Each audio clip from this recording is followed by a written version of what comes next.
Pueden escribir al chat o pueden meter la cuchara como ustedes quieran, ¿ah? Lo que les quede más cómodo. ¿Qué recordamos de la semana pasada? ¿Qué hicimos la semana pasada? ¿Con qué idea te quedaste la semana pasada? Puede Una, ser una, también. una consulta antes de comenzar. Las Sí, clases todas son grabadas, ¿cierto? sí, sí. Ya, Y eso es las dejamos importante. colgadas, Pedrito, ahí En la plataforma. en la plataforma, Sí. ¿sí? Entonces Sí, ahí porque las pueden revisar. la próxima clase parece que voy a tener dificultades. Tengo una ¿Ya? actividad acá en Integra. Entonces me preguntaba la jefatura si grababan, yo podía después ver la grabación Ya, y tener que asistir presencial a una actividad de Integra. Ya, ya. pero Sí, no, para tu igual tranquilidad sí está la podemos, posibilidad. va a quedar ahí, sí, Ya, vale. súper, Gracias, gracias. de nada. Bien, ¿qué hicimos la semana pasada? Bueno, hablamos de la participación de los niños en el aula, dice la Carolina. Vimos el video de la participación de los niños y de las niñas para el estallido social y lo analizamos. Y sobre todo, dice Paulina, ¿qué era participación? ¿Qué entendíamos participación nosotras acá en la sala? Ujú. Sí, sí, claro. Comenzamos a trabajar el concepto de participación para entender cuáles son los elementos claves de la participación de los niños y de las niñas entendida como un derecho humano. ¿Qué características tiene esta participación cuando se posiciona desde los derechos humanos de niños y de niñas? ¿Sí? Entonces estuvimos hablando de eso. ¿Sí? Además, me cuentan aquí en el chat, estuvimos trabajando, dice Carolina, en espacios de participación de los niños y de las niñas, agrega también oportunidades de participación para los niños, y la participación entendimos que no solo es un derecho, sino que también es un principio que permite que se ejerzan todos los derechos, ¿cierto? Recordábamos esta idea, es un derecho porque es una condición para el desarrollo, esa es la característica de un derecho, es algo que necesitamos los seres humanos, y un piso mínimo para desarrollarnos, pero además la participación tiene esta cualidad que nos permite, además, que a través de ella otros derechos se puedan cumplir. Estuvimos trabajando, dice Erika, en la importancia de valorar la voz de los niños y de las niñas, ¿cierto? Tomarlas en serio, ¿cierto? Y esto significaba entender y conectar con la participación. Si la participación solo es expresar una opinión que no influye en las decisiones comunes, ¿cierto? Es una participación que genera lo contrario, ¿cierto? Y genera lo contrario porque, ¿cierto? ¿Para qué me preguntan si esto no influye en nada? Ese proceso también pasa con los niños como pasa con las personas de cualquier edad en realidad, ¿sí? Y Paulina dice, ojo que hablamos que era importante tomar la voz desde sus contextos, que la participación es una participación que se da en un contexto, en una historia, que le da particularidades, ¿cierto? Pedro dice, participación en relación con la comunidad y para la transformación. Este fue un punto que le dimos como caja, ¿cierto? La participación es participación como derecho cuando genera una transformación, cuando busca un cambio, cuando busca una mejora, puede ser solucionar una problemática, fortalecer una mejora, ¿cierto? Enfrentar temas que son relevantes, en fin. Y para eso la participación tiene que no solo ser opinión, sino que tiene que ser capaz de influir en esas decisiones, y tiene que ser también una oportunidad para generar acción, porque sin acción no hay transformación, ¿sí? Hay un deseo nomás. La Carla dice, recordamos que la participación es informada y es voluntaria. Esto es súper interesante, los vamos a trabajar en profundidad. Estos son 2 de los 9 estándares para la participación, los vamos a trabajar en la sesión 4 con mucha profundidad porque nos van a ayudar. Pero claro, decíamos, para que los niños puedan tener la libertad de expresarse, la libertad de generar un pensamiento propio, la libertad de organizarse, la libertad de generar una opinión influyente, también necesita contar con elementos que les permitan generar sus propias conclusiones, ¿cierto? Entonces, por eso que la información también forma parte de lo que decíamos, que son los 5 derechos que estipula la Convención de los Derechos de los Niños, que es como, ¿cierto?, los pisos mínimos que configuran el derecho a la participación. Ujú. Y que si los queremos buscar, incluso los vemos ahí, artículo 12, 13, 14, 15, 17. Súper, muy bien. Excelente, excelente el grupo.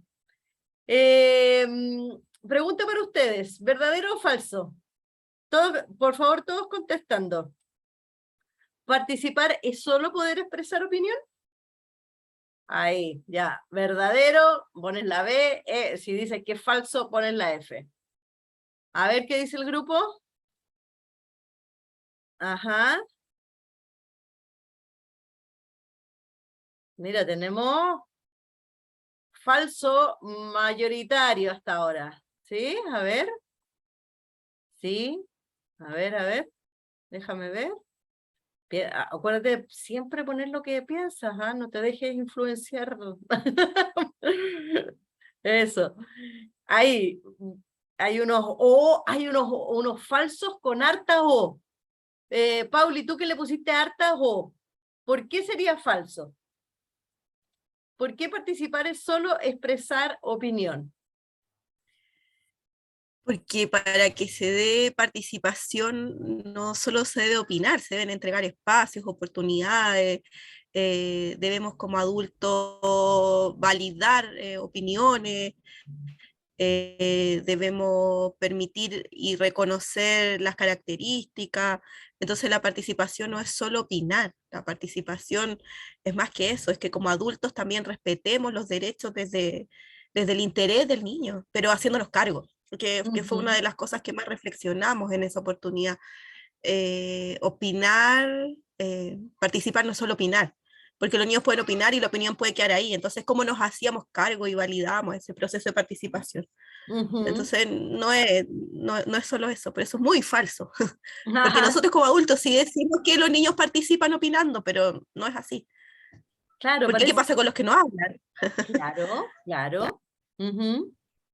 Claro que pueden expresar a lo mejor opinión por distintas vías o no lo hacen de manera hablada, pero aun cuando lo hicieran, no sería participación si es que si eso que se dice no influye, no afecta el entorno, no le da posibilidades a los niños de actuar para transformar, mejorar, colaborar con otros para mejorar esa situación. Por supuesto, Excelente, ser muy parte. bien. Súper, súper. Y también interesante lo que dice Paulina, porque también nos dice, ojo, una cosa es entender la participación y otra es que para que la participación se dé hay ciertas condiciones y responsabilidades también de los niños y de nosotros como garantes, ¿cierto? Así que vamos a trabajar, ese es un tema que vamos a profundizar sesión 3 y 4 fundamentalmente, donde vamos a trabajar proceso metodológico y condiciones y señales que nos ayudan a entender la participación. Súper, muy bien. Entonces, veíamos, y hicimos este trabajo en grupo también, de pensar cómo sería un día en el jardín si estos derechos a la participación, y nos dividimos en grupos, ¿cierto? Y cada uno agarró un derecho y empezó a soñar, a discutir, a empezar a conversar. Ahí ya me dijeron que con poco tiempo, pero comenzar a conversar sobre qué sería, cómo sería el día a día en los establecimientos en el jardín si estos derechos estuvieran garantizados, ¿sí? Mira, no alcanzamos a hacer la plenaria, pero igual te quería preguntar si es que te acuerdas algo de esa reflexión o si surgió alguna duda o alguna pregunta o algún tema cuando estuvieron conversando con tu grupo sobre esto. ¿Cómo sería el día a día si los niños de verdad tuvieran garantizado el derecho a la expresión? Garantizado la libertad de pensamiento, conciencia y religión, garantizada la libertad de asociación, ¿sí? Pensando siempre en los jardines, ¿cierto? ¿Cómo sería ese día a día? ¿Se acuerdan alguna conversa del grupo?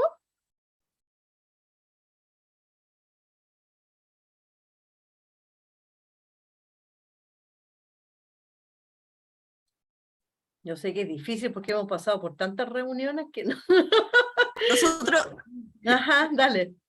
nosotros éramos el grupo 1 ¿Ya? y yo tomé nota Ujú. y dentro del grupo vimos tres toca el artículo 12. Entonces, dentro de, vimos tres cosas importantes y fundamentales que se debían dar para el derecho a ser Estamos escuchando un poco cortado. ya que tenía que ver dentro de propiciar espacios para el ser escuchados, donde el propiciar espacios significaba respetar opinión, transformar con ellos, el poder ver sus gustos, necesidades, intereses y desde ahí transformar, lo que hablábamos delante. Otro punto que veíamos súper importante era el construir espacios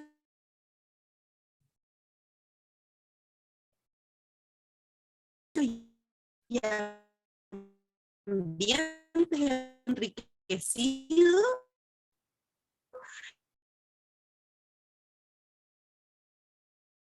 Te estamos escuchando un poquito cortado, parece.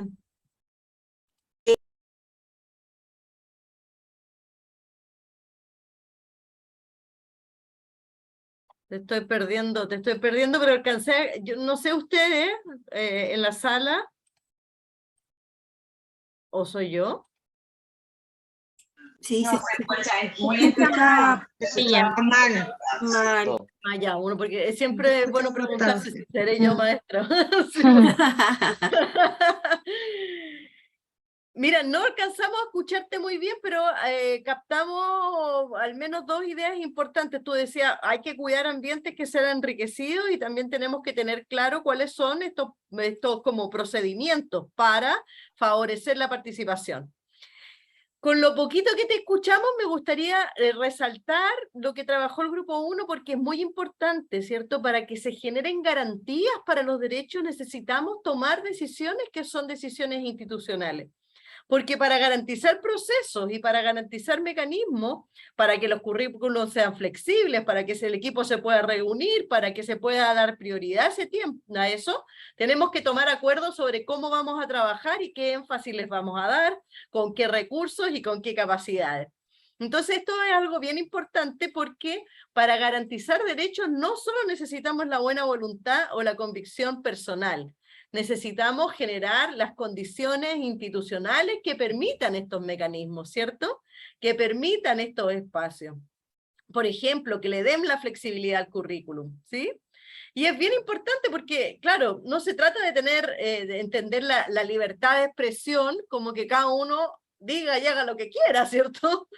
Hay un marco para expresarnos, para que esa presión pueda ser canalizada, para que afecte las decisiones, y sobre eso podemos ir generando acuerdos comunes para esos mecanismos, para esas formas de trabajo. Pero necesitamos ponernos de acuerdo y necesitamos, para generar esas condiciones y esos ambientes, decisiones institucionales, ¿sí? Entonces esto es muy, muy importante porque generar la garantía de derechos requiere una decisión colectiva, ¿sí? Desde el punto de vista de quien genera las garantías, ¿cierto? De los garantes. Los garantes no son personas guachas, digo yo siempre, no son personas solas, son instituciones, son equipos que están pensando, ¿cierto? Que tienen la autoridad, la decisión, los recursos para decir, ok, esto que nos comprometimos en el 90 con la firma, el 91 con la ratificación, es esto lo que queremos ir aterrizando, ¿sí? Y nosotros sabemos cuánto nos ha costado acá en Chile, ¿cierto? Tenemos ley de garantía desde marzo recién de este año y estamos después de más de 30 años de convención para lograr tener una ley de garantía que ayude a estructurar dar coherencia a la convención en el trabajo más institucional. Entonces, es bueno tenerlo presente. Démosle un aplauso al Grupo 1, estuvo muy bueno eso, lo cortado que los escuchamos, muy bueno, muy bueno. Súper. No me quiero quedar pegada en la sesión 1 porque podríamos seguir dándole. Les quiero contar que en esta sesión vamos a trabajar con dos desafíos prácticos y nos vamos a meter el tema del adultocentrismo, cómo eso influye en nuestras prácticas relacionales con los niños, pero también, por supuesto, en la práctica educativa o en la vida en el jardín, más allá de lo educativo. Entonces vamos a tener 2 desafíos importantes y un ejercicio más vivencial, ¿sí? Entonces, démosle. Cuéntenme si tienen, por favor, busquen un lápiz y un papel, ¿cierto? Que tengan a mano un lápiz y un papel, cualquier lápiz, cualquier papel, ¿ya? ¿Lo tenemos? Sí. Súper. ¿Listas? ¿Listos? Muy bien, es un desafío flash. Tienes exactamente 30 segundos para dibujar a un niño. Estoy contando, ¿eh?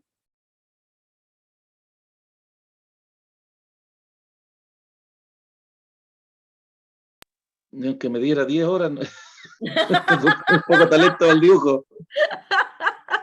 Puede ser conceptual, puede ser conceptual. No es clase de arte. Me pasaría lo mismo a mí también. Pudiendo, en pos de la diversidad, pudiera ser... Lo que tú quieras, dibuja un niño, la idea que o se me, te venga a la cabeza. podría imaginarme y representar un niño en mi mente, por último. Ya, Y lo pero, escribo, escribo las características. Bueno. ¿Se puede o no? Dale. Ya, Estás ahí sufriendo voy a con el pensar. dibujo, sin sufrir. Sí. No. 10 segundos. Lo primero que se te venga a la cabeza. Ok, tiempo. Les voy a, ¿pueden prender la cámara un minuto y mostrarme los monitos? Mostrarnos en realidad, porque los vamos a ver todos. Los niños. ¿Ya? Ajá, hay unos que se ven más claritos que otros. Súper. ¿Ya? Ahí veo el tuyo, Pati, también. Súper. El de la Erika, el de la Marce. Ya. Entonces, muchas gracias. También veo el de la Giovanna, sí, la Bárbara. Ya, muy bien, muy bien. Les quiero hacer algunas preguntas. Levanten la mano aquí con una reacción o hagan cualquier reacción. Los que dibujaron una niña. Yo. Mujercita. Ya, levanten Es decir, mujercita, como diría no la dibujé, abuelita. pero pensé en la niña. Sí, Pedrito, tenemos claro que no te gusta dibujar. Nos quedó claro, Pedro. No A puedo. ver, déjenme contar. Somos 25 en sala y 1, 2, 3, 4, 5 con el Pedro. Ya. Primera, esto es para reflexión, son solo preguntas. Dijimos, dibujemos un niño, ¿qué se nos vino a la cabeza? Por más que nos digan que el genérico incluye, ¿sí? Se nos vinieron a 19 personas, 18 personas, se nos vino a la cabeza un varón, ¿cierto? Bien, cuéntame. ¿Qué está haciendo ese niño o esa niña? Jugando. ¿Ya? ¿Qué más? A ver, levantemos la mano jugando.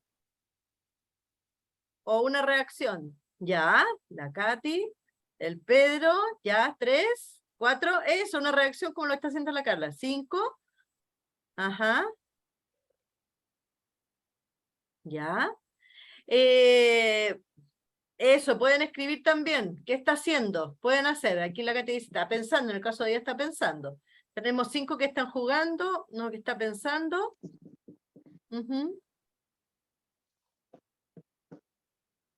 Jugando con un globo. Dale. Vamos a darnos un minutito para compartir. Ajá. Jugando en la naturaleza, explorando en el campo. Bailando. Súper. Con un globo, dice la Claudia y se ríe. ¿Ya? ¿Por qué te estás riendo, Claudia? No, porque puse mal la palabra, dice caminando con un logro, no era un globo. Ah, era un globo. Y yo leí globo, fíjate. No me di ni Ah, cuenta. ¿viste? Súper, en contacto con la naturaleza. Mira, se repite harto, jugando, divertido. ¿Alguien dibujó un niño triste? Ujú. No, parece que no, ¿ah? Ninguno de nosotros dibujó un niño triste. Ya, de nosotras, ninguna dibujó, no. Ah, mira, dice Jacqueline que ella dibujó un niño enojado. Ya, ajá, súper. Interesante, estoy preguntando, ¿ah? Solamente quiero explorar los dibujos. ¿Hay algún Sin niño psicoanálisis. sin psicoanálisis? No, sin psicoanálisis. No, no vamos a hacer. Ya estoy entendiendo, Pedro, por qué no te gusta dibujar. No, no, no, sí, soy tengo muy mal pulso. No estoy pensando en Dice, otras no, cosas. no quiero que me hagan hacer ningún árbol, ningún paraguas, nada bajo la Mi kinder lluvia. fue, mi No, kinder no te fue preocupes. hace mucho tiempo y Bien. no Miren qué fue muy interesante. efectivo. Qué interesante. Dijimos, están todos los niños felices, solamente hay uno de los 24 niños, uno está enojado. ¿Ok? Ya. ¿Sí? Ujú, sí. Cuéntenme, ¿hay alguno de los niños que tenga algún rasgo característico de alguna etnia o de alguna raza? ¿Hay algo que tú dibujaste intencionalmente como para decir, mira aquí hay una...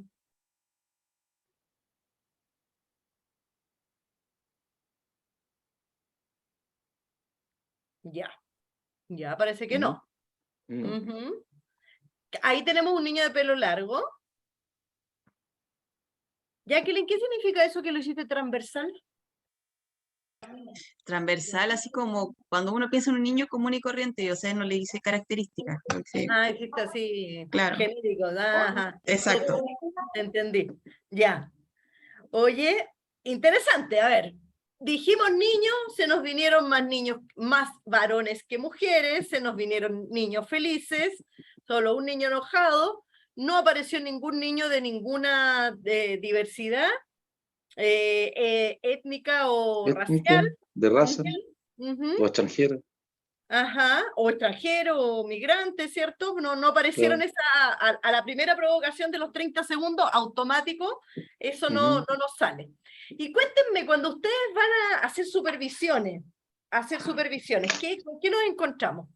¿Cómo son, con qué se encuentran en sus jardines, qué ven? ¿Qué características ven en los niños y en las niñas? ¿Con qué se encuentran esos grupos? ¿Cómo es la realidad de ustedes? Ujú. ¿Cómo esa diversidad? La Erika la puso al toque, con diversidad, ¿cierto? Inmediatamente, qué es lo que ven? Cuéntenme, ¿qué características? ¿Ya? Primero, diversidad de características. Ujú. Cultura, habla, comportamiento, formas de crianza. Ujú. ¿Eso les pasa a todas? ¿A todos? ¿Se encuentran? ¿Esa es una realidad transversal para ustedes? Fíjense que esta es y estas preguntas que le estoy haciendo yo, ¿en qué te hacen pensar? ¿Para dónde crees que voy con esto? Ujú. ¿En qué te hace pensar esta idea de que cuando hablamos, nos decimos niños, ¿cierto? Parece que apareciera una imagen como genérica que tiene una cierta característica, una idea detrás, ¿cierto? Niños de 5 o 6 años, niños varones, niños jugando, niños felices, ¿cierto? Y cuando vemos a las niñeces nos encontramos con una diversidad de formas, de culturas, de estilos, de hablas, de crianzas, de contextos familiares, de contextos territoriales. Ujú. ¿Sí? Pero dentro de esa diversidad igual hay cosas comunes. Ujú. Por ejemplo, el juego. El niño puede Claro. estar enojado o no enojado, puede ser de cualquier raza, pero bueno, por lo menos la experiencia mía me toca ver muchos niños contentos, risueños, juguetones, habladores, Ujú. sean niñas, niños, pero obviamente que hay diversidad, ¿cierto?, de culturas, de colores, de raza, todo, pero hay aspectos comunes también. Ujú. Esta es una primera cuestión que vale la pena que nosotros podamos profundizar, porque cuando nosotros hablamos del niño o de la niñez, tenemos la costumbre, ¿cierto? No la costumbre, automáticamente generamos podríamos decir, una imagen genérica. Y esa imagen genérica no es cualquier imagen genérica, ¿cierto? Es como este automatismo, este ejercicio nos pasa a todos. Dibuja un niño y se nos vienen estos rasgos, podríamos decir, hegemónicos, ¿cierto? Porque esto responde, ¿cierto?, a una construcción cultural, ¿cierto? La niñez, y esto es una cuestión bien importante de reflexionar, la niñez y la infancia es una construcción cultural, ¿cierto? Es una construcción social. Y como construcción social está mediada, ¿cierto?, por las formas de creencias, de las actitudes, sobre las ideas que hay sobre determinados sujetos sociales.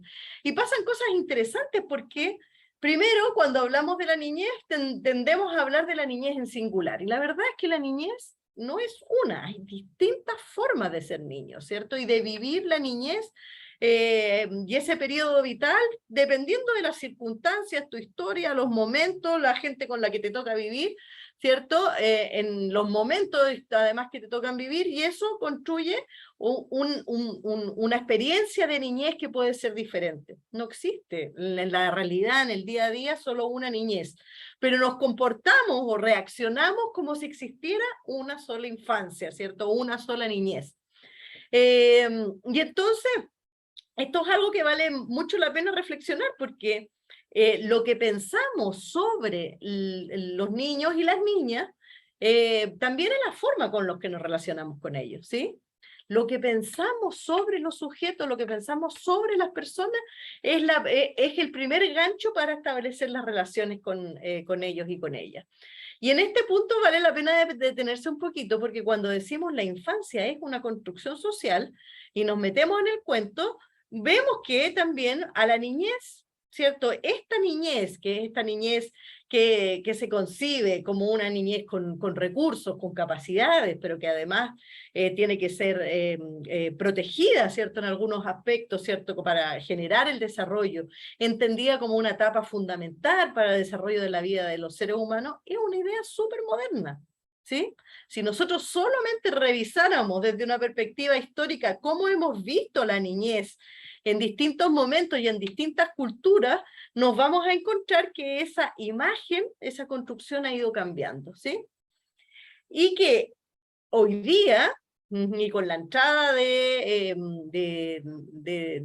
nociones más fuertes como la que trae la Convención de los Derechos de los Niños, que enfrenta esta figura de una infancia que hay que cuidar, ¿cierto? Es bien interesante, ¿eh? Si uno ve solamente así un poquito antes, como mirando para la Edad Media, y a lo mejor sin ver nada de niñez, sino que solamente viendo pinturas, tú verías que muchas de las pinturas que habían sobre los niños en la Edad Media, por ejemplo, eran pinturas que eran como de adultos chicos, pues.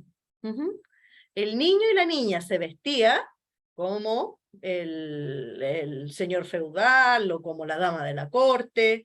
Podías ver 4 niños de 4 años al piano, ¿cierto? Había una idea de que en realidad los niños eran como adultos en miniatura.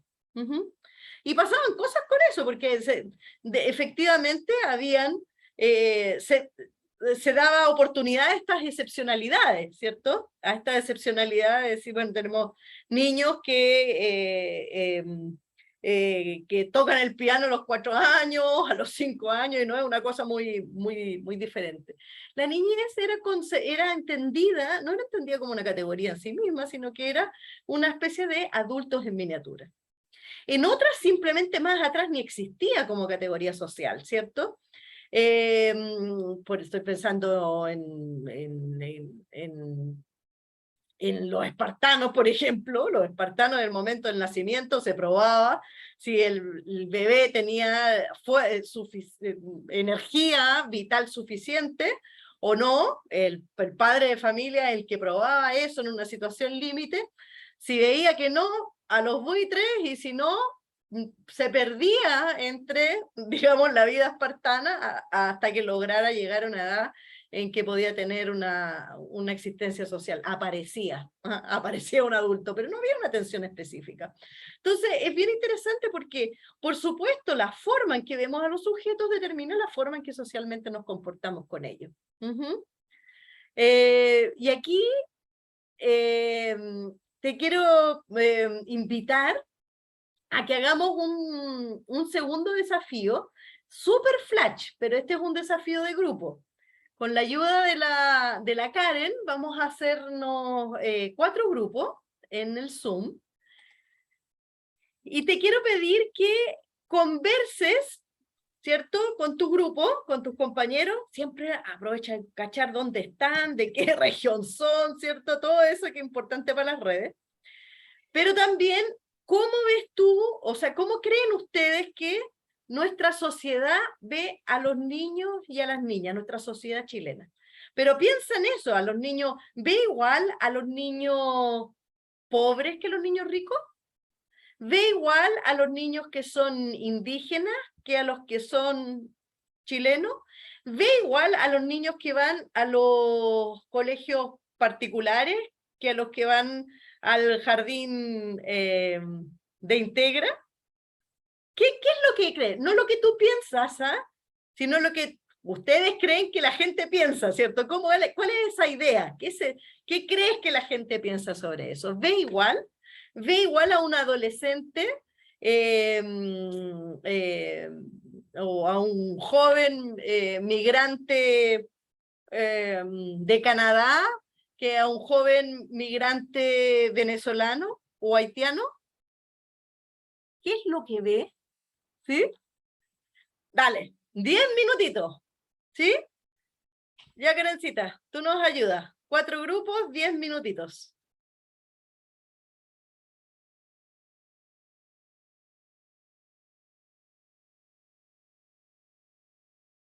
Ahí llegó la invitación. Nosotras vamos a pausar la grabación aquí para que no le... Sí, Tanto tiempo. sí, sí. Es que esta pregunta es cruda, Andrea, ¿En qué sentido dices cruda? porque, o sea, mi mirada es que nuestra sociedad chilena, y se lo expresaba la chiquilla, se queda en la declaración de respetar los derechos de los niños y verlos en igualdad de condiciones, pero en la realidad y la práctica hacemos todo lo contrario. Claro, no necesitamos tanto tiempo para que si nos decidimos a mirar, descubrimos esta foto, po. ¿Qué vieron como grupos, así en esta foto rápida, en esta crudeza que dice Erika? ¿Cómo nuestra sociedad ve a niños que están en condiciones o situaciones diferentes? Situaciones migrantes. Aquí, Catherine, te escuchamos. Mira, nosotros, bueno, como tú decías, lo que a nosotros se nos venía lo primero a la mente, y yo como que lo conversábamos en el grupo de que efectivamente antiguamente la situación de la niñez era súper precaria, ¿cierto? Cómo se veían los niños, cómo no había la conciencia del cuidado de esta etapa de la vida, de lo importante y trascendente que es. Sin pensarlo, o sea, mira, ahora recordando la vida de mi abuelo, de mi mamá, ¿cierto? En el caso de mis abuelos, ellos vivieron la guerra, la posguerra, ¿cierto? Los niños en Chile no tenían zapatos, ¿cierto? En los años 40 había una pobreza enorme, el que tenía zapatos era el que tenía dinero, era así, ¿cierto? Pero la mayoría de los niños eran adultos, como tú bien decías, eran adultos pequeños, ¿cierto? Los cuales tenían que trabajar y era una vida bien sufrida. Y no había, y ahora pensándolo como desde ahora, uno dice, efectivamente hemos ido evolucionando como sociedad chilena en ir cuidando esta etapa. Siento que yo veo como la niñez como una etapa tan trascendental, tan importante, y que hay que cuidar, hay que valorizar, hay que hacer participar, hay muchas cosas que hacer, pero sí que hemos tenido un cambio, obviamente hemos... como bien decía la colega, a lo mejor nos falta mucho todavía, pero sí uno lo va viendo que han habido cambios y que que quizás otras áreas, por ejemplo, como decía una colega, salud, la parte jurídica, todavía están un poco más lentos, que educación ha ido avanzando más en cómo ir cambiando los lenguajes, etcétera. Pero sí, si uno lo va viendo, hay una evolución, un cambio positivo. Tú dices como mirándolo en la historia más larga, digamos, para atrás. Sí, ¿Ya? sí, totalmente. Ajá. Totalmente. Yo solo recordar la niñez que decía mi abuelo, uno dice, menos mal que no viví en ese tiempo. Sí, los guachos, bueno, ahí en el Gabriel Salazar, en el tomo 5 de la historia de Chile, hace una interesante recorrido. Si alguna vez se topan con ese libro, echen una miradita. Los otros grupos, ¿qué descubrieron? ¿Cómo vemos hoy día a las niñeces, hoy día? Pensando en las niñeces, a los jóvenes, ¿qué conclusiones llegaron? ¿No? ¿Qué ideas llegan? No sé si conclusión, pero ¿qué ideas aparecieron? ¿Te animas, Katy? Parece que tú querías hablar, ¿no? Ya. Ya no, ¿Está bien? ya. Bueno, Ya. ya, te convencí, Pero gracias. mis compañeras del grupo que hay que también aporten. Bueno, conversamos y como que nos centramos un poco más en la edad de que atendemos los jardines, ahí como que nos fuimos centrando.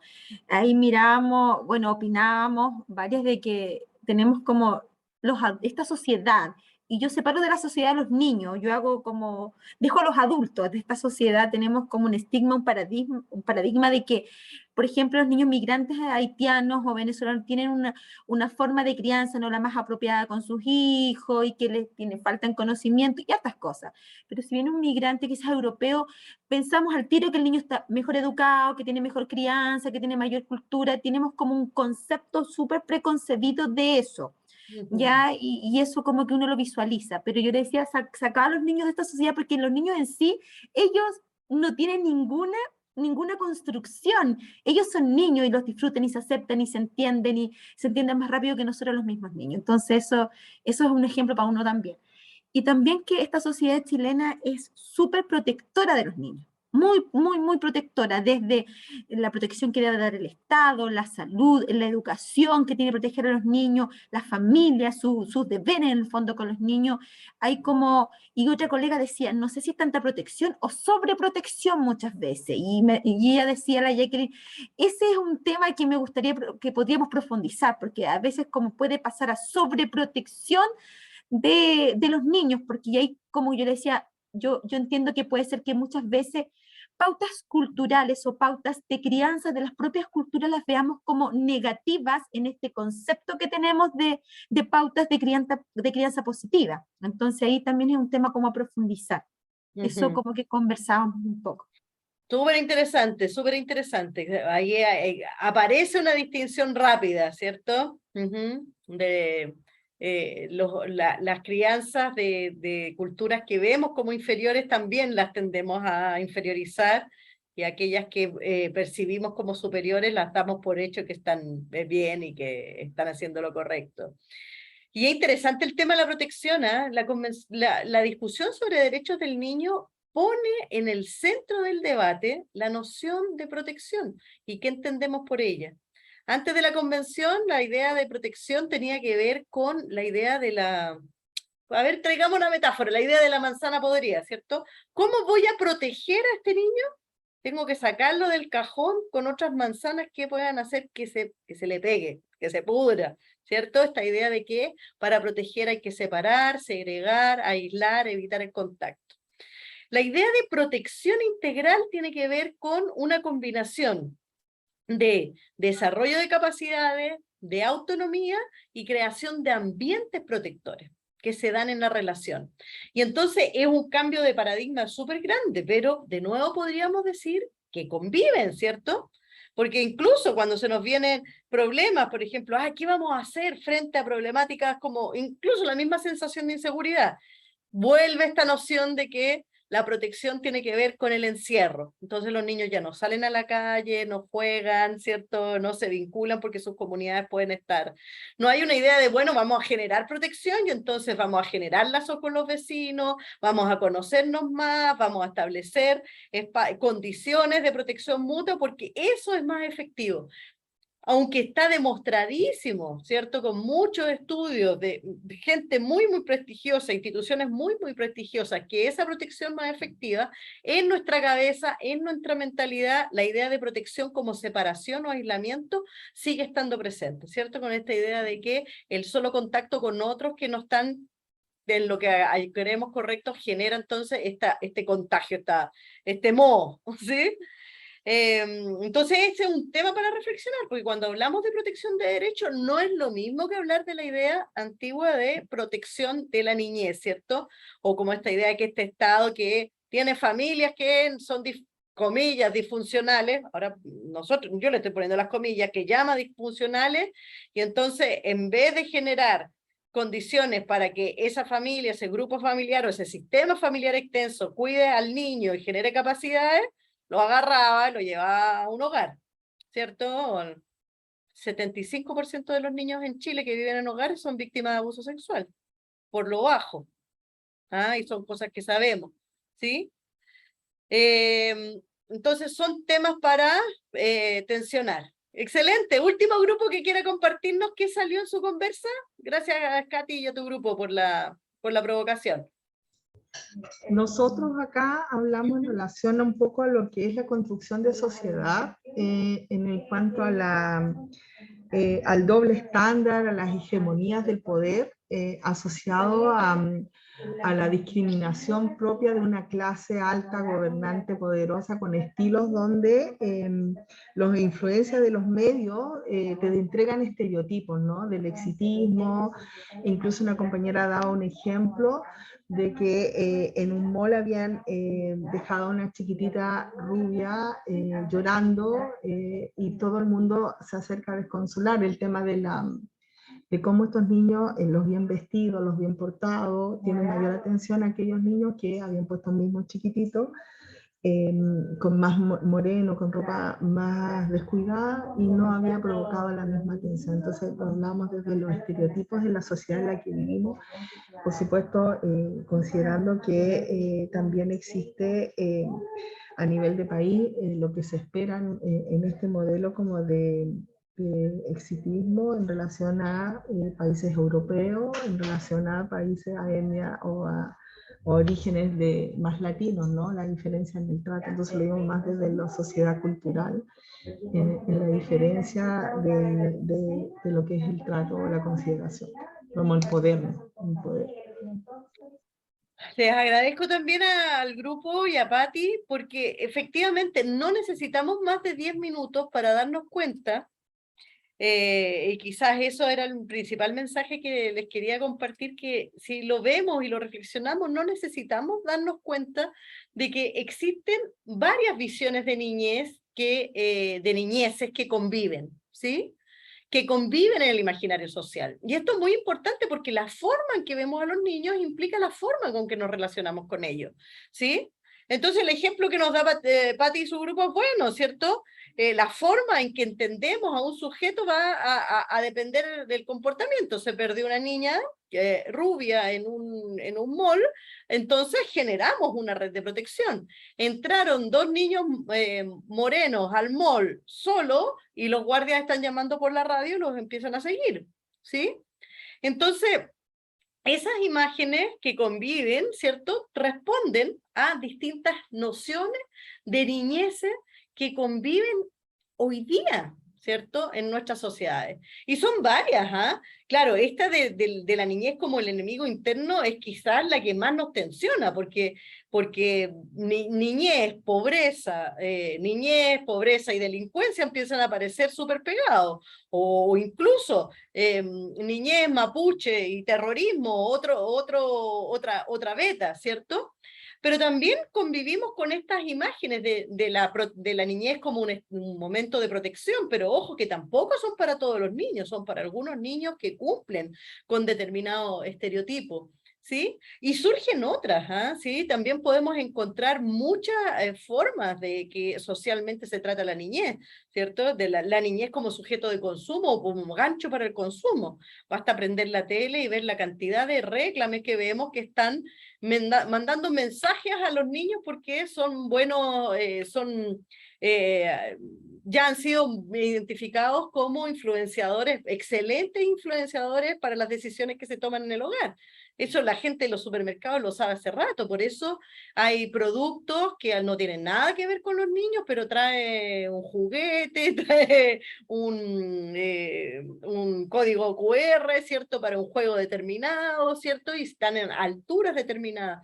No porque el supermercado sea un espacio amigable para los niños, ¿cierto? Es porque el que los niños vean o generen una atención va a llevar a la compra, ¿cierto? Un interés, va a influenciar a la hora de comprar. Esas son distintas ideas que conviven. Y esta idea del niño, de la niña, de las niñeces, de todas las niñeces, como sujetos de derecho y como actores sociales, tenemos que decirlo, no es una idea hegemónica. No es la imagen automática que se nos viene, ¿cierto? No es nuestro dibujo, no es nuestro dibujo hegemónico todavía, ¿cierto? No es que se nos viene a la cabeza inmediatamente una niñez diversa, una niñez actuante, una niñez situada, ¿cierto? O situada en realidades determinadas, ¿sí? Tendemos a pensar a la niñez como una etapa de felicidad total. Si vemos las estadísticas de la situación de las niñeces, vemos que son los que más afectan en los temas de crisis humanitaria, somos los que más viven los impactos del empobrecimiento, son los que más están afectados por la violencia. Y los niños en Chile, las niñas en Chile, 3 de 4 niños en Chile dice que son tratados de forma violenta, ¿sí? Entonces, claro, nuestra forma de ver a los niños y a las niñas todavía no, como sujetos de derecho, como actores sociales, aún no logra ser la idea, podríamos decir, la creencia hegemónica. Y está muy en pugna, ¿cierto? Y uno podría decir, pucha, ¿cuánto le hemos ganado terreno a estas otras visiones? Esto es algo que tenemos que preguntarnos, porque cuando estamos en relación, trabajando con nuestros equipos, trabajando con nuestras familias, trabajando con las redes, con el entorno, la forma que ven a las niñeces es importante, ¿cierto? Porque la forma en que vemos a los niños va a condicionar la forma en que nos comportamos con ellos. Y a su vez la forma en que vemos a los niños y a las niñas tampoco surge de la nada, surge también, ¿cierto? A partir de nuestras historias, ¿sí? Entonces, aquí es donde me gustaría que engancháramos con el tema del adultocentrismo. Me gustaría preguntarte, ¿has escuchado hablar del tema? ¿Cómo, si has escuchado, de qué se trataría esto? ¿Qué sería el adultocentrismo? Así dicho en simple, ¿sí? En historia, hace años se hablaba harto de esa frase o esa palabra, adultocéntrico, adultocentrismo, se usaba harto y se hablaba de que era que el adulto tenía la razón, la preeminencia de la visión del adulto por sobre la de los demás. Claro, muchas gracias, Pedro. Se veía en las prácticas, ya. Sí, lo que pero no te quería interrumpir. Dale, Pedrito, si querías decir algo más. Ya. No, ¿Está bien? como lo digo, hace hartos años atrás, unos 10, 15 años atrás, en la jornada, entonces se reflexionaba sobre las prácticas pedagógicas y se veía todo el tema de que existía una fuerte, que el accionar, las decisiones, todo era en base a lo que la visión del adulto. Había que considerar a los niños, había que tener un buen trato y todo, pero todo desde hasta las mejores intenciones, pero tenían que ser del adulto. Es decir, hasta en las miradas más humanitarias y favorecedoras del accionar de los niños y del buen trato, de la convivencia tratante y todo eso, pero igual era en base al foco preeminente de referente y directivo del adulto. Y Muchas eso gracias. se hacía esa crítica, se hacía ese análisis, pero generaba mucha tensión, generaba mucha complicación, mucha complicación. Y aparecían el tema de los derechos, y se veía como una cosa como, ¿cómo puede decir? No sé si peligroso, muy desafiante, algo que era muy complejo para el Claro. adulto que estaba justamente viviendo en ese régimen del adultocentrismo. Claro, lo Era recuerdas como un el momento tensionante. adultocentrismo en tensión, claro, con esta cosa nueva que venía en esos años de los derechos de los niños. Las niñas. Ajá, ajá. Sí, muchas gracias, interesante. Es Sí, interesante eso, porque claro, no es un concepto que desconocemos, es algo que hemos ido reflexionando hace bastantes años que aparece el sí, término, ¿cierto? sí. Y al principio como un choque, y después parece que se empieza como a desdibujar un poquito esta conversación, ¿cierto?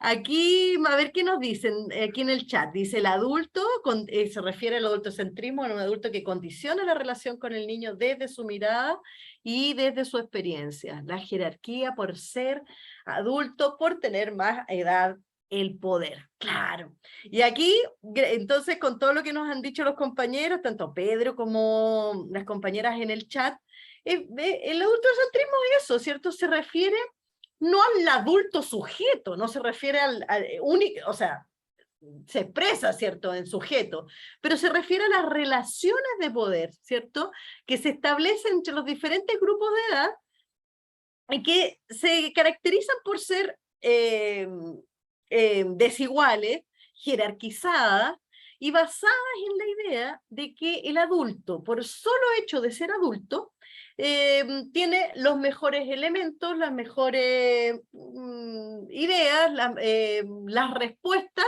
adecuadas para otros sujetos de otras edades.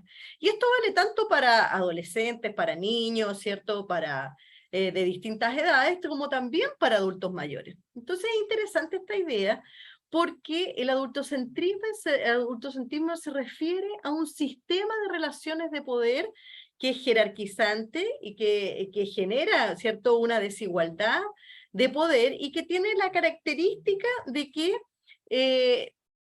considera, ¿cierto?, y establece privilegios a los adultos por el solo hecho de ser adultos.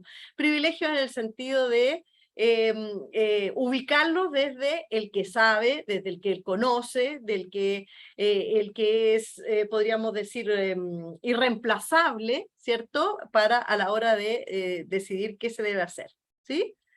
Entonces, esto es interesante si lo entendemos como relaciones de poder, porque claro, es la misma lógica si tú lo piensas, si pensamos en el patriarcado. El patriarcado, ¿cierto?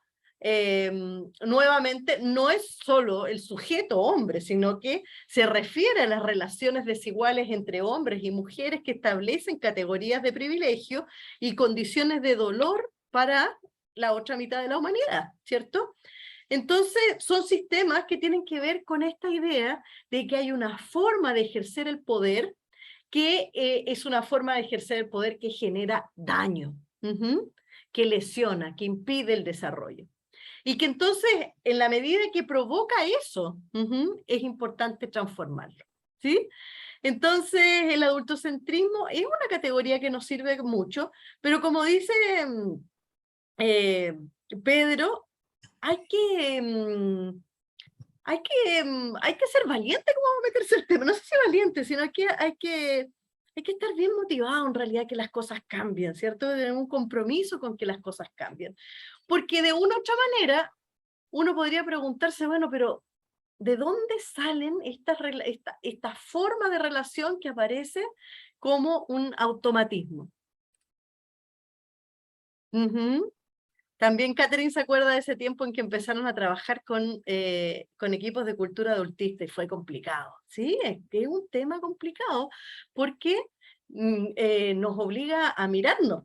Y somos la primera generación de adultos que se empieza a poner en estos temas.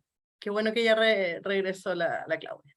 ¿Sí? Entonces, quiero invitarte a que hagamos un segundo ejercicio. pero esta vez nos vamos a quedar todos en la sala, y te quiero pedir que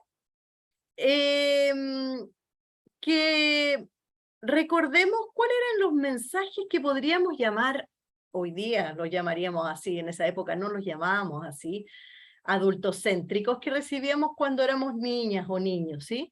Para esto te quiero pedir que te transportes cuando tú tenías, no sé, ándate para atrás, cuando tenías 5, 6 años, 7 años, 8 años, por ahí. Y trata de recordar qué cosas se decían, que no necesariamente a ti, si es que, pero quizás en tu colegio, en tu escuela, en tu casa, en el barrio, cosas que se escuchaban. No sé, pues yo me acuerdo para mí era el clásico, eso, bueno, ahí están saliendo, pero mientras vivas en mi casa, se hace lo que yo digo. Quiero pedirte que traigas tú una frase y que la escribas en el chat como una frase tal cual fue oída, ¿cierto? No elaborada, no reflexionada, ¿cómo se decía? ¿Sí? Y escríbela en el chat. ¿Cuáles eran esas frases, esas frases que hoy día escuchándola diríamos, esto es adultocéntrico? ¿Cuáles eran esas? Ya hay varias en el chat, pero pon la tuya, ¿ya?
Muy bien.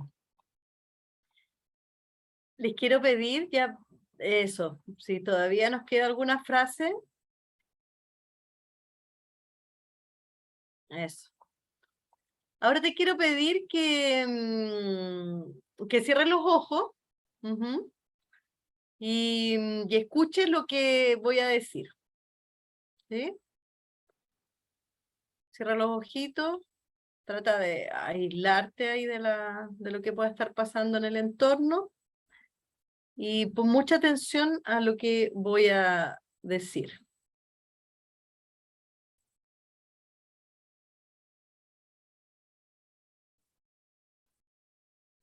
Los niños no se meten en las conversaciones de los adultos.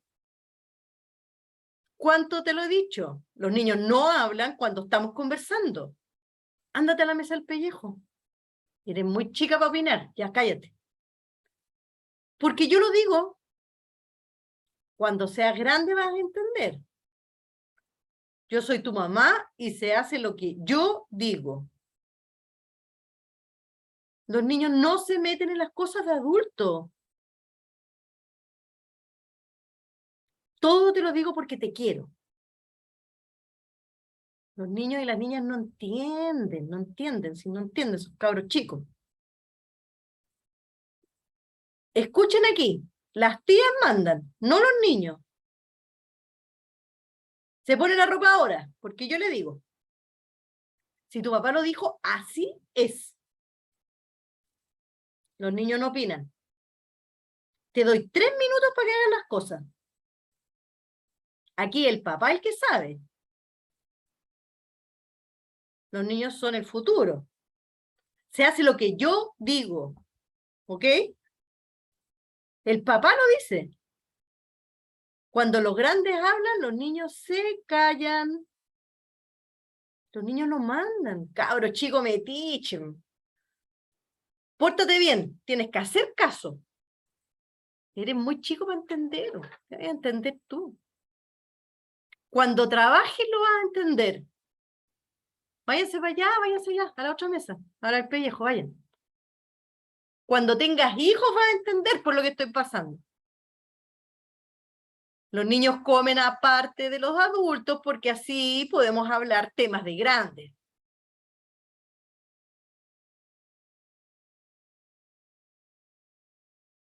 Bien, de a poquito vuelve. Y te quiero pedir que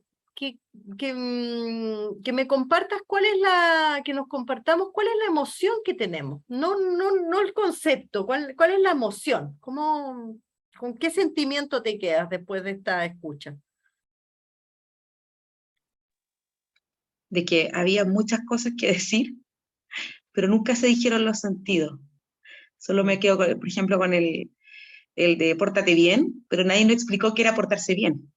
Entonces era como que querer a lo mejor protegernos, como decías tú, pero nunca nos explicaron por qué. ¿Recuerdas esa sensación como decir, bueno, pero aquí no estoy entendiendo, a ver de qué? Sí, quiero que me expliquen. Claro, sí, claro. Me faltaba lo otro. Bueno, de algunas frases, obviamente hay algunas que son un poco más violentas, pero de alguna era como, pero yo quiero escuchar.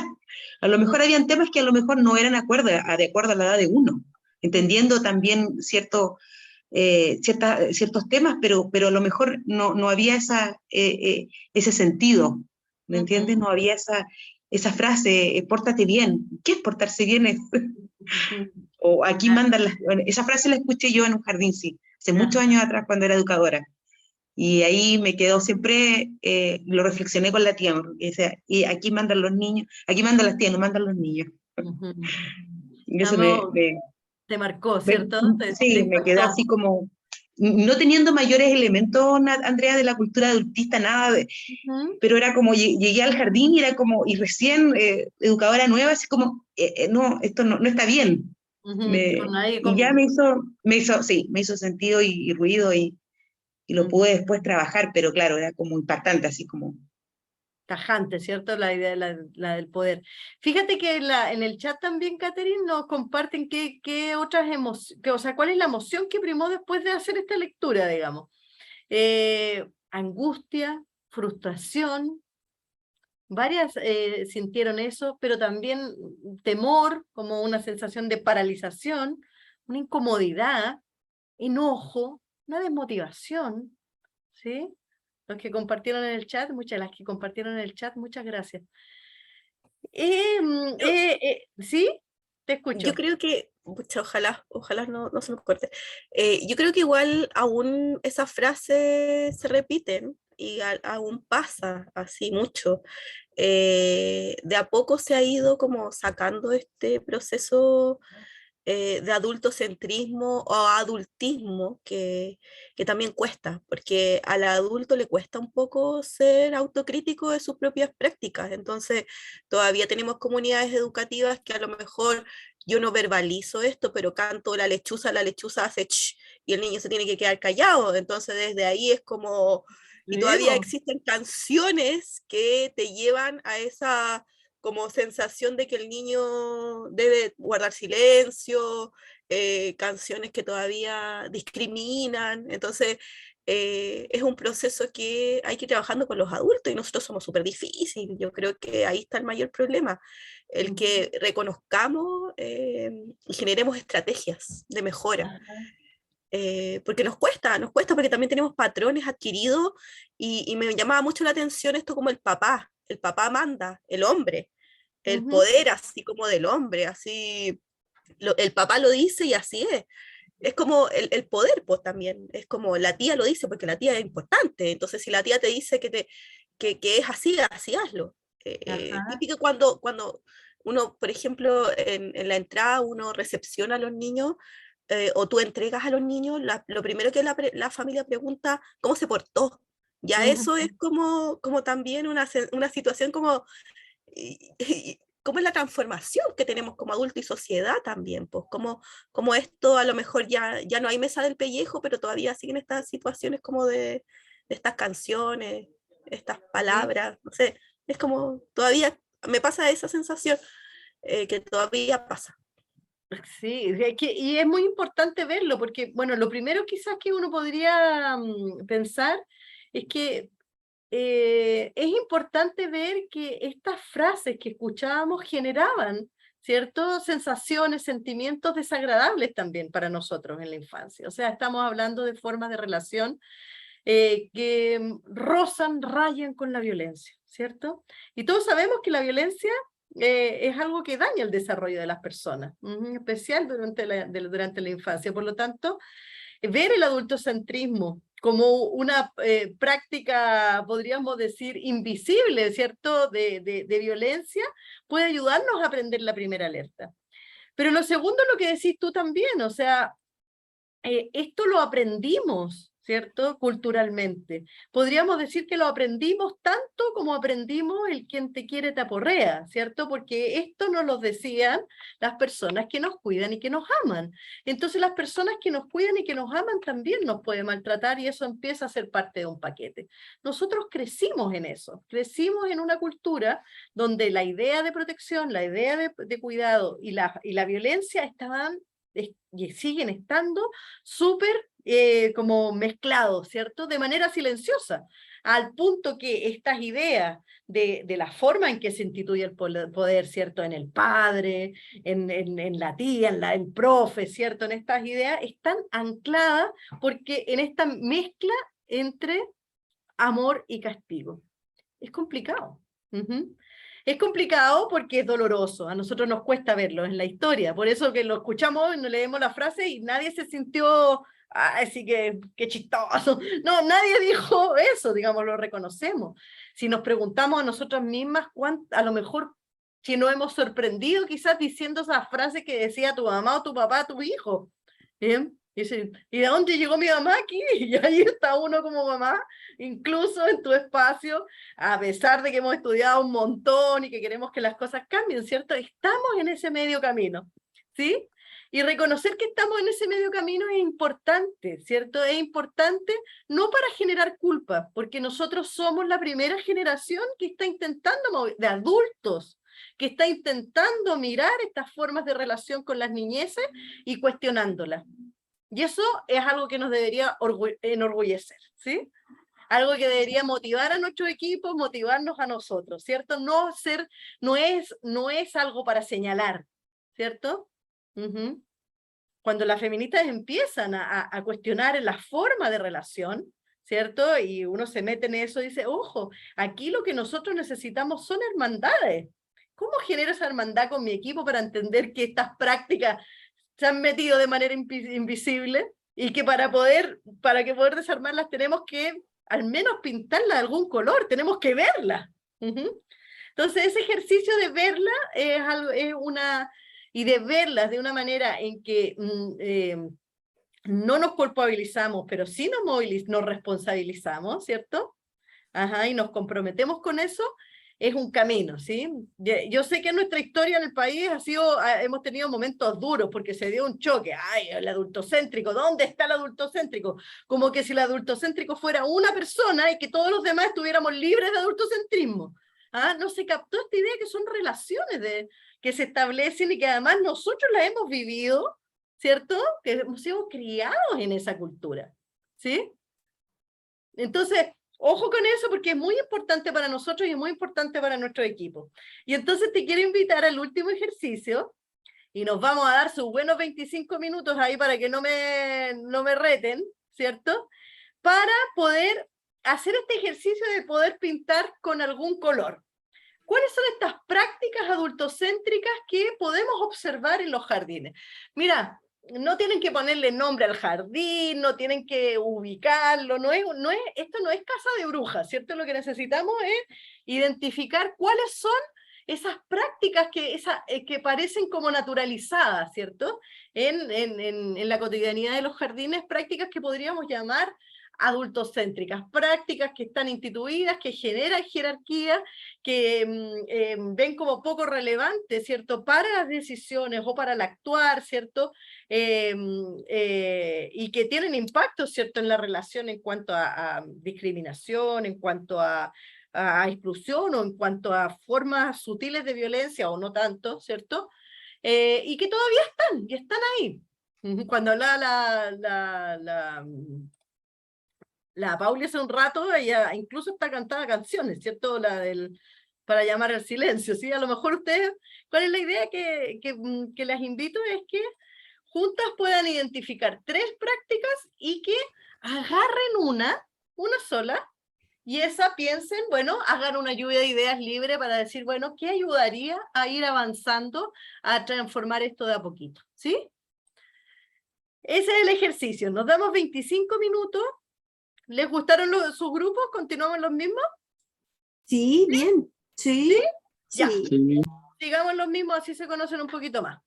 Profundiza.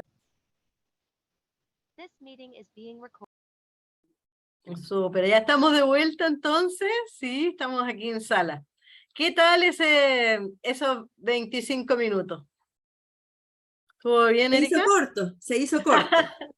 Andrea. Todo esto son así, pero temas que podríamos sacarle mucho provecho.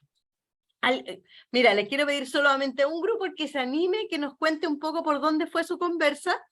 Los demás pueden subir, como siempre, su tarea ahí a la plataforma y vamos retroalimentando por esa vía y conectándolo con lo que viene. ¿Se animan? ¿Algún grupo se anima? Así cortito. Nosotros, la Dale, verdad Jackie. es que nos costó mucho, porque ahí también nos dimos cuenta que también venimos con este chip de adultocentrismo, y de las 3 pudimos reconocer una puntual, o sea, visualizamos, nos costó un poco enfocar, pero al final nosotros lo que hablamos con el equipo fue el egreso de los niños. Y el egreso de los niños es cómo el apoderado quiere que sea su egreso de su hijo. Y claro, y es súper válido también. Pero ¿qué pasa con los niños ahí? Estábamos hablando del retrato, nos reíamos un poco del retrato, que cómo tiene que ser retrato, cómo tiene que ser, no sé, el gorrito, la estola, todo eso tiene que ser. Y que si bien es muy lindo, pero quizás los niños no querrán eso. Entonces, ahí un poco pasa como esta forma adultocentrista también. Salió harta conversación, harta información, más bien de como de un análisis filosófico, porque nos costó mucho bajar desde la práctica también. Y como desde lo práctico, bueno, nosotros como enfocarnos de una forma de intervenir sería obviamente de la experiencia pedagógica, desde los componentes de convivencia, quizás de expresión, que escuchar a los niños cómo les gustaría explicarle qué es lo que es un egreso, cómo van a terminar el jardín también. Y posterior a eso, trabajar también con la familia desde el enfoque de derechos también de los niños, porque es importante escucharlo. Y ahí obviamente quizás abordar en alguna reunión, porque estas temáticas se abordan en la reunión. Entonces cuando vienen todas las poderas apoyan, que me gustaría hacer esto, el del me gustaría yo como papá y mamá. Pero ahí también se desplaza esta opinión de los niños también. Así que igual es una gran tarea, al menos este taller, al menos para el equipo, porque nos costó bajar. Entonces también quiere decir que tenemos como un cierto desarrollo a tiempo también del adultocentrismo también, que nos hicieron reflejar esto. Ay, los quiero felicitar mucho, las quiero felicitar mucho porque ese reconocimiento, ¿cierto? Merecen un ciberaplauso. Ese primer reconocimiento es el que nos moviliza. Entonces uno puede ir pensando, claro, adultocentrismo, estas veces en que creemos que las decisiones las podemos tomar sin los niños y puede estar bien. Decisiones que tienen que ver con ellos, con sus ritos, con su vida, con sus momentos. Se me prende un botón. Aprieto el botón, busco donde tengo mi botón de adultocentrismo, ahí pongo stop, y pensamos. Súper. Qué buena. Buenos ejemplos. Me imagino que les surgieron otros también, ¿cierto? Surgieron otros, sí. Aparecieron otros. Sí, hay veces que surge esto. A veces tenemos rutinas, que claro, no es que las rutinas sean malas, no es que las necesitemos, pero es fuerte tener esta imagen de este jardín donde los seres humanos que están ahí van al baño a la misma hora, tienen que dormir a la misma hora, tienen que, ¿cierto?, cumplir con rutinas biológicas sincronizadas cuando nuestros cuerpos en realidad son únicos. Entonces aquí, de nuevo, que la gran pregunta es, ¿cómo logramos distinguir. Mira, aquí la Catherine está diciendo, cuando en una sala cuna la tía hace dormir a todos los niños y las niñas. No es algo que no tiene una razón, ¿cierto? A veces tenemos pocas educadoras, necesitamos generar un espacio para poder cumplir con otras, preparar material, ¿cierto? Necesitamos que se desenchufen un rato para poder darles atención a los niños, a lo mejor, pero ¿está primando ahí el interés superior?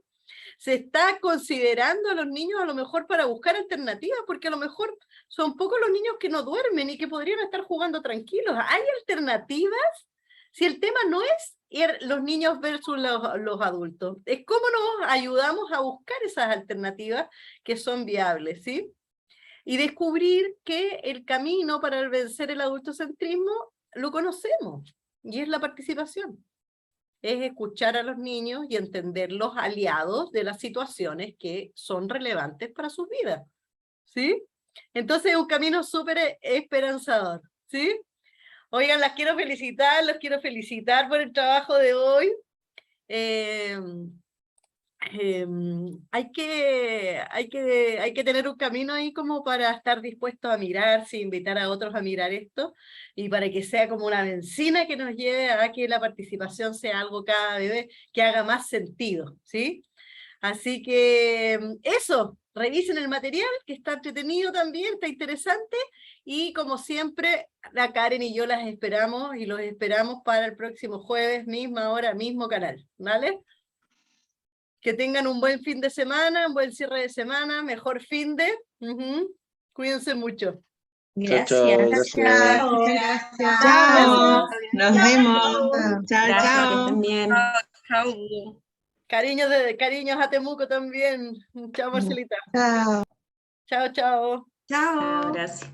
Chao. Chao, Pedrito. Sí, una consulta. Sí.